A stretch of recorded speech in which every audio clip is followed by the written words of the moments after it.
According to some of the police chiefs who were victimized by the ruling government's reshuffles in the police forces, the reassignments and removals of police officers who were serving in a variety of capacities in important units of the National Police Department across Turkey will damage social harmony and public peace because it has created dire security gaps in society.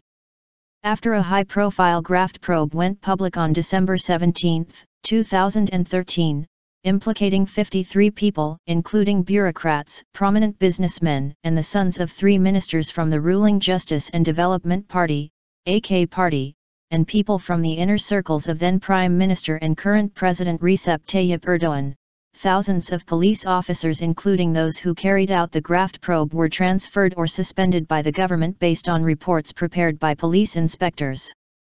loyal to the ruling party. Hundreds of police officers were detained, with some then arrested, on charges of espionage and wiretapping, without any concrete evidence. Erdoğan accused the officers of being part of a plot to overthrow his government and of betraying Turkey. Recently, on April 17, the High Assessment Board of the National Police Department forced into retirement 1,776 senior police officers in a massive shake-up that critics say is aimed at staffing the police force with supporters of the AK party. A total of 2,400 more second, third, and fourth-degree police chiefs are expected to be retired after a board meeting in the coming weeks. Security experts and some of the forcibly retired police chiefs believe that in addition to what they have suffered from the situation in the police force, society will also suffer a lot from the gaps in security, from anarchy, and from the terrorism that is certain to increase in the future. According to Sahang Erselik, the former head of the National Police Department's counter-terrorism unit and one of those sent into retirement by the High Assessment Board, most of the recently retired police chiefs are experienced and trained officers who have pursued academic studies to be more efficient in the police force.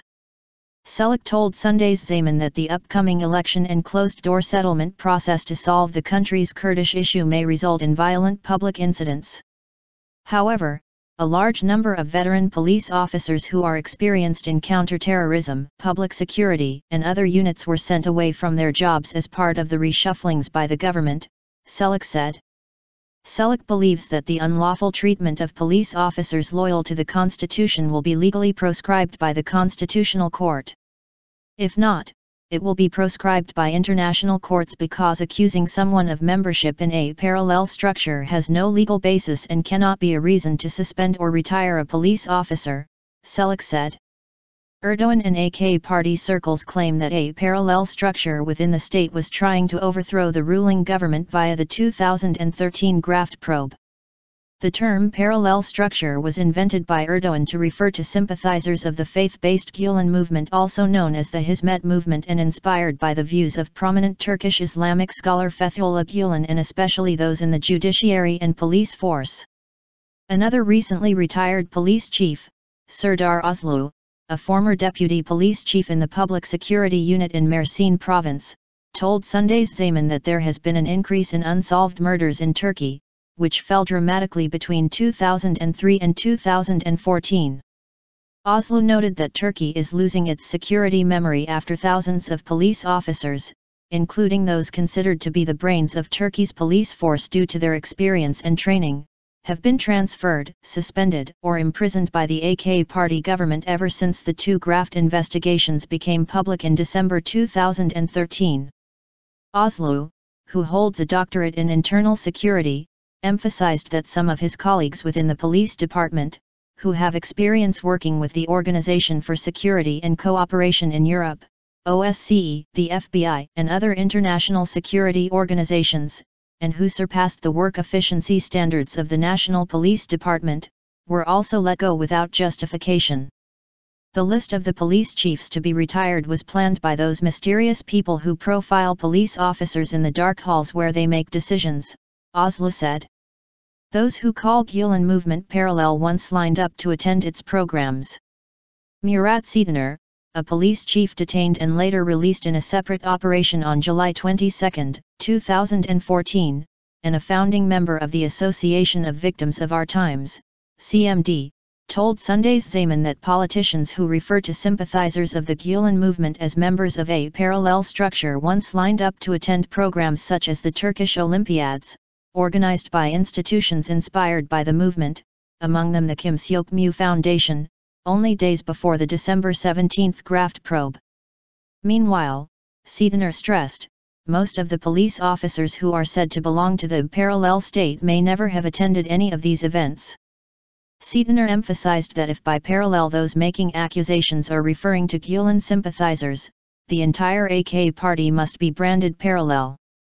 According to Seadener, the entire structure of the police force must be reformed, as the ruling government's attitude has resulted in a collapse of organization within the police force. Even kids have rules when they play and they ostracize those who don't obey the rules. The government doesn't comply with any rule or law when they transfer, suspend, retire, or arrest a police officer, Seadener said. He explained that a purge of this scale had not occurred even during the events surrounding the military coup, and reiterated that those removed from their posts were qualified, experienced officers. Their absence will risk public security, he added. Talking with Sunday's Zaman, the president of the Research Center for Security Strategies, GASAM, and former Bengal police chief, Erkan Tasty King, said the retirement of 1,776 police chiefs is also a loss for Turkey. Tasty King noted that these police chiefs, specialized in counterterrorism, anti-smuggling and combating organized crime, among other areas, received training at the Police College and Police Academy for at least 8 years, in addition to studying abroad. Reiterating that the retired police chiefs will be replaced by supporters of the party, Tasty King stressed that creating a police force made up only of those loyal to the AK party, who have received a mere 72 days training, is a great risk to Turkey's public security.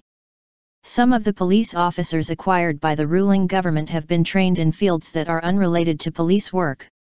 This is like asking an ordinary person to perform surgery, Tasty King said.